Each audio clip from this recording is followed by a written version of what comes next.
நடிகர் விஜயின் படத்தின் பெயரான தி கோட் என்பதிலேயே சனாதனம் இருப்பதாக சர்ச்சை எழுந்துள்ளது.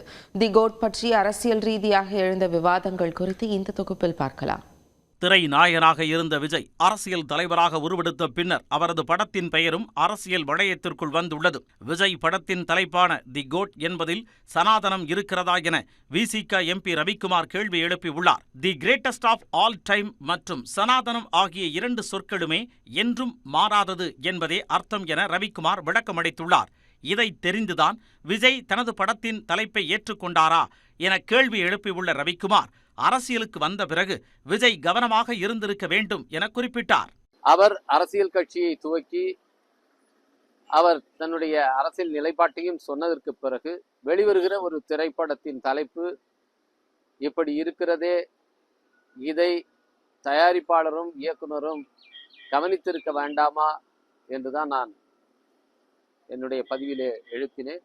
அந்த பெயரை வைத்த தயாரிப்பாளர், இயக்குனர் ஆகியோருக்கு திரு விஜய் அவர்களுடைய மதச்சார்பற்ற அறிவியல் பூர்வமான நிலைப்பாடு, அரசியல் நிலைப்பாடு, அவருடைய தமிழ் பற்று ஆகியவை தெரிந்திருந்தால் இப்படி வைத்திருக்க மாட்டார்கள். இதற்கு பதிலளித்த பாஜக மூத்த தலைவர் தமிழிசை சவுந்தரராஜன், சனாதனம் என்றால் என்னவென்றே விசிக எம்பி ரவிக்குமாருக்கு தெரியவில்லை என விமர்சித்தார். அதாவது இப்போ எங்கள்கிட்ட தான் சனாதனத்தை பார்த்தாங்கன்னா இப்ப விஜய் அவர்கள்ட்ட சனாதனத்தை பாக்குறாங்க. நான் கேக்குறேன், சனாதனம்னா என்னன்னு ரவிக்குமாருக்கு தெரியுமா? அது எங்கேயோ ஒரு இடத்துல ஒரு வண்ணம் தெரிஞ்சுன்னா உடனே அதுக்கு ஒரு சனாதனம்னா எனக்கு உண்மையிலேயே மகிழ்ச்சியா இருக்கு. ஏன்னா எங்களை பத்தி தான் அது போட்டு கொண்டு இருந்தார்கள். இன்னைக்கு தம்பி விஜய் மேலையும் சனாதனம்னு ஒரு கருத்தை சொல்கிறார்கள்.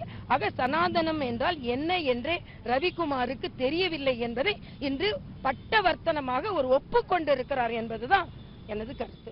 தமிழிசையின் விமர்சனத்திற்கு பதிலளித்துள்ள ரவிக்குமார் எம்பி, விஜய் மீது தனது சாயத்தை பூச பாஜக முயற்சிப்பதாக கூறினார். தமிழிசை அவர்கள் சனாதனம் என்றால் எனக்கு எதுவும் தெரியாது என்று சொல்லியிருக்கிறார்கள்.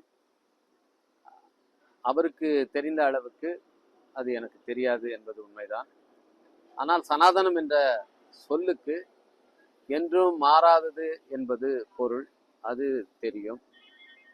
அந்த சொல் உணர்த்தும் கருத்து அறிவியலுக்கு புறமானது என்பது எனக்கு தெரியும். தயாரிப்பாளரும் இயக்குனரும் பதில் சொல்ல வேண்டிய ஒன்று. மரியாதைக்குரிய தமிழிசை அவர்கள் இதிலே எந்த காரணமும் இல்லாமல் புகுந்து திரு விஜய் அவர்கள் மீது அவர்தான் தங்களுடைய அரசியல் சாயத்தை பூச பார்க்கிறார். நிச்சயமாக பாஜகவினுடைய அந்த முயற்சி பலிக்காது.